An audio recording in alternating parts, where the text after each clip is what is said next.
Hi friends, ನಮಸ್ತೆ ಎಲ್ರಿಗೂ. Welcome to Akash kitchen. ನಾನಿವತ್ತು ಕಡಲೆಪುರಿ ಬಳಸಿ ಇಡ್ಲಿ ಮಾಡ್ತಾಯಿದ್ದೀನಿ. ತುಂಬ ಸಾಫ್ಟಾಗಿ ಟೇಸ್ಟಿಯಾಗಿ ಬಂದಿದೆ. ಹೇಗೆ ಮಾಡೋದು, ಏನೆಲ್ಲ ಇಂಗ್ರೀಡಿಯೆಂಟ್ಸ್ ಬೇಕು ಅಂತ ನೋಡೋಣ ಬನ್ನಿ. ನೀವು ಹೊಸ್ದಾಗಿ ಏನಾದರೂ ನನ್ನ ಚಾನಲ್ ನೋಡ್ತಾಯಿದ್ರೆ ಪ್ಲೀಸ್ ಸಬ್ಸ್ಕ್ರೈಬ್ ಮಾಡ್ಕೊಳ್ಳಿ. ವಿಡಿಯೋ ಇಷ್ಟ ಆದರೆ ಒಂದು ಲೈಕ್ ಮಾಡಿ, ಶೇರ್ ಮಾಡಿ, ಕಮೆಂಟ್ ಮಾಡಿ ತಿಳಿಸಿ ಹೇಗೆ ಬಂತು ಅಂತ. ಈಗ ಇಲ್ಲಿ ನಾನು 1 ಕಪ್ಪು ಕಡಲೆಪುರಿ ತಗೊಂಡಿದ್ದೀನಿ, 1 ಕಪ್ಪು ಅಕ್ಕಿ, 1 ಕಪ್ಪು ಉದ್ದಿನಬೇಳೆ, 3 ಸಮವಾಗೇ ತಗೊಂಡಿದ್ದೀನಿ. ಒಂದು 8 ಅವರ್ ನೆನೆಸಿಟ್ಕೊಂಡಿದ್ದೆ ಅಕ್ಕಿನ. ನಾನು ಅಕ್ಕಿ ಮತ್ತು ಉದ್ದಿನಬೇಳೆ, ಸ್ವಲ್ಪ ಕಡಲೆಬೇಳೆ ಇಷ್ಟು ನೆನೆಸಿಟ್ಕೊಂಡಿದ್ದೆ. ಈಗ ಚೆನ್ನಾಗಿ ನೆಂದಿದೆ. ನಾನು ಇದನ್ನು ಮಿಕ್ಸಿ ಮಾಡ್ಕೊಂಬತ್ತೀನಿ. ನೋಡಿ, ಈ ರೀತಿ ಅಷ್ಟನ್ನು ಸೇರಿಸ್ಕೊತಾ ಇದ್ದೀನಿ. ಕಡಲೆಪುರಿ ಕ್ಲೀನಾಗಿ ಡಸ್ಟ್ ಏನಾದರೂ ಇದೆಯಾ ಅಂತ ಚೆಕ್ ಮಾಡಿ ನೋಡಿ ಆರಿಸ್ಬಿಟ್ಟು ತಗೊಂಡಿದ್ದೀನಿ. ನೋಡಿ, ಈ ರೀತಿ ರುಬ್ಕೊಂಬಂದಿದ್ದೀನಿ ನಾನು.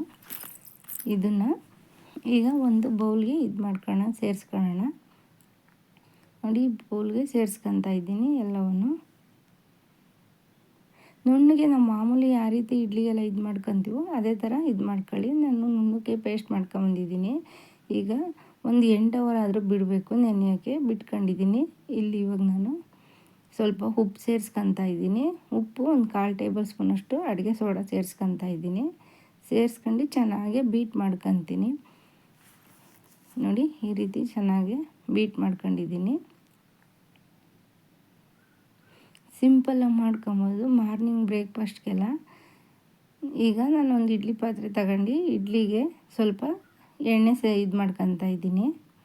ಈಗ ಪಾತ್ರೆಯಲ್ಲಿ ನೀರು ಇಟ್ಕೊಂಡಿದ್ದೀನಿ, ಬಿಸಿ ಆಗಿದೆ. ನಾನು ಒಂದೊಂದೇ ಇದನ್ನು ಸೇರಿಸ್ಕೊತಿದ್ದೀನಿ.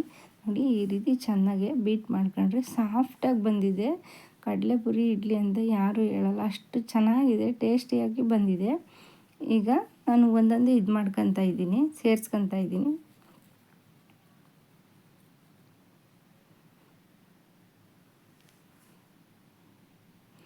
ಎಲ್ಲವನ್ನು ಇದಕ್ಕೂ ಎಣ್ಣೆ ಸೇರಿಸ್ಕೊಂಡು ಇದನ್ನು ಅದೇ ರೀತಿ ಇಡ್ಲಿ ಇಟ್ಟು ಸೇರಿಸ್ಕೊತೀನಿ. ನಿಮಗೇನಾದರೂ ಹೊಸ ಥರ ಅಡುಗೆ ಬೇಕು ಅಂದರೆ ಪ್ಲೀಸ್ ಕಮೆಂಟಲ್ಲಿ ತಿಳಿಸಿ, ನಾನು ವಿಡಿಯೋ ಮಾಡಿ ಅಪ್ಲೋಡ್ ಮಾಡ್ತೀನಿ. ಈಗ ನೋಡಿ ಎಷ್ಟು ಸಾಫ್ಟಾಗಿ ಬಂದಿದೆ, ತುಂಬ ಸ್ಮೂತಿಯಾಗೂ ಬಂದಿದೆ. ಟೇಸ್ಟ್ ಮಾತ್ರ ತುಂಬ ಚೆನ್ನಾಗಿದೆ. ನೀವು ಒಂದು ಸಲ ಟ್ರೈ ಮಾಡಿ. ನಿಮಗೆ ಕಡಲೆಪುರಿ ಇಡ್ಲಿ ಅಂತ ಯಾರು ಹೇಳಲ್ಲ, ಅಷ್ಟು ಚೆನ್ನಾಗಿ ಬಂದಿದೆ.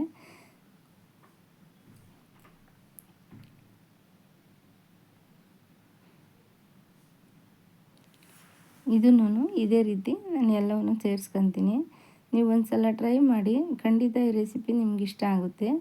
ನೋಡಿ, ಎಷ್ಟು ಸಾಫ್ಟಾಗಿ ಬಂದಿದೆ. ವಿಡಿಯೋ ನೋಡಿದ್ದಕ್ಕಾಗಿ ಧನ್ಯವಾದಗಳು.